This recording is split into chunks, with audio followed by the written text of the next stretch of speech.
শ্রী শ্রী রামকৃষ্ণ কথামৃত অষ্টম পরিচ্ছেদ 1885 7ই মার্চ। শ্রীরামকৃষ্ণের অদ্ভুত সন্ন্যাসের অবস্থা। তারক সংবাদ। সন্ধ্যা হইল, ঠাকুর বাড়িতে আরতির উদ্যোগ হইতেছে। শ্রীরামকৃষ্ণের ঘরে আলো জ্বালা ও ধূনা দেওয়া হইল। ঠাকুর ছোট খাটটিতে বসে জগন্মাতাকে প্রণাম করিয়া সুস্বরে নাম করিতেছেন। ঘরে আর কেহ নাই, কেবল মাস্টার বসিয়া আছেন। ঠাকুর গাত্রোত্থান করিলেন, মাস্টারও দাঁড়াইলেন। ঠাকুর ঘরের পশ্চিমের ও উত্তরের দরজা দেখাইয়া মাস্টারকে বলিতেছেন, ওদিকগুলো দরজাগুলি বন্ধ করো।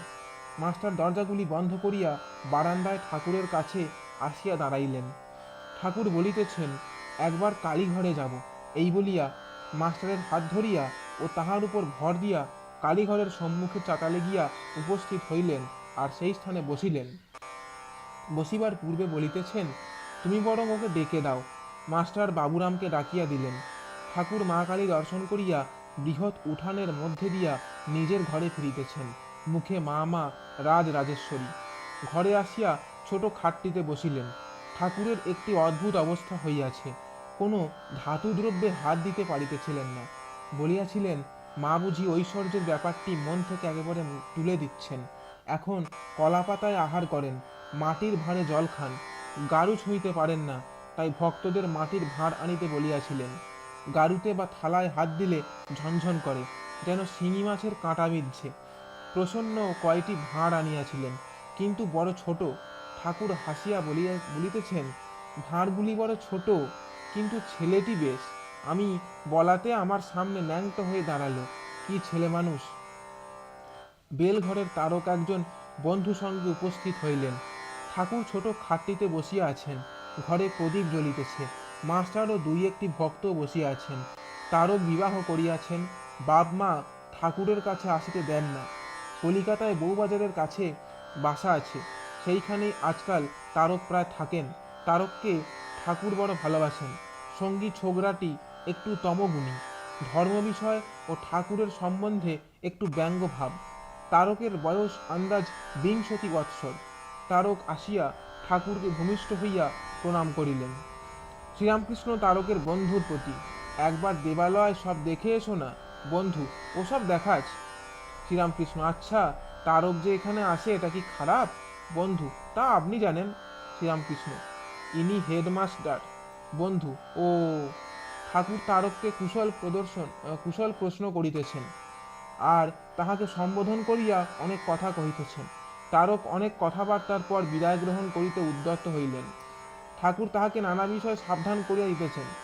শ্রীরামকৃষ্ণ তারকের প্রতি, সাধু সাবধান, কামিনী কাঞ্চন থেকে সাবধান। মেয়ে মানুষের মায়াতে একবার ভুলে ডুবলে আর উঠবার জো নাই।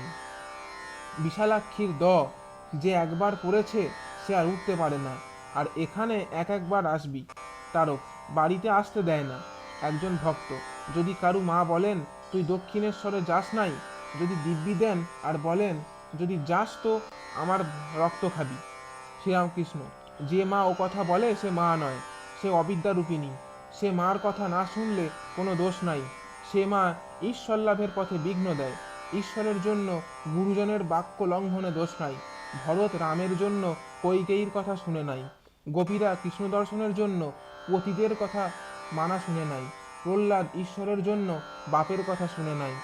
বলি ভগবানের প্রীতির জন্য গুরু শুক্রাচার্যের কথা শুনে নাই।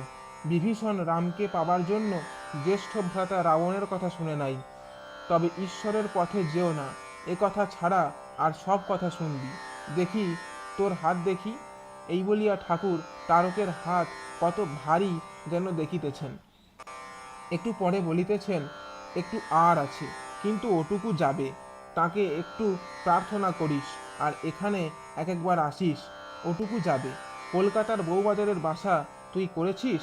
তারক, আজ্ঞে না, তারা করেছে। শ্রীরামকৃষ্ণ সহাস্যে, তারা করেছে না তুই করেছিস? বাঘের ভয়ে? ঠাকুর কামিনীকে কি বাঘ বলিতেছেন? তারক প্রণাম করিয়া বিদায় গ্রহণ করিলেন।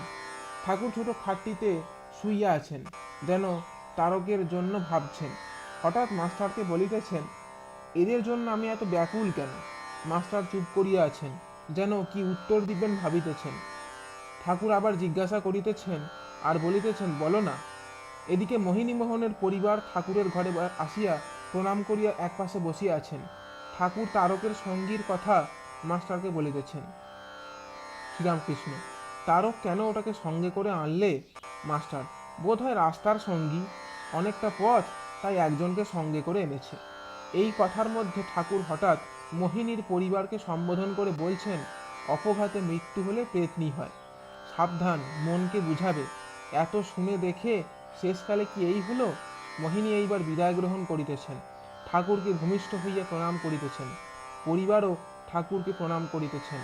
ঠাকুর তাহার ঘরের মধ্যে উত্তর দিকের দরজার কাছে দাঁড়াইতেছেন। পরিবার মাথায় কাপড় দিয়া ঠাকুরকে আস্তে আস্তে কি বলিতেছেন। শ্রীরামকৃষ্ণ: এখানে থাকবে? পরিবার: এসে কিছুদিন থাকবো, নহবতে মা আছেন তার কাছে। শ্রীরামকৃষ্ণ: তা বেশ, তা তুমি যে বলো মরবার কথা, তাই ভয় হয়। আবার পাশে গঙ্গা। জয় ঠাকুর মা স্বামীজি।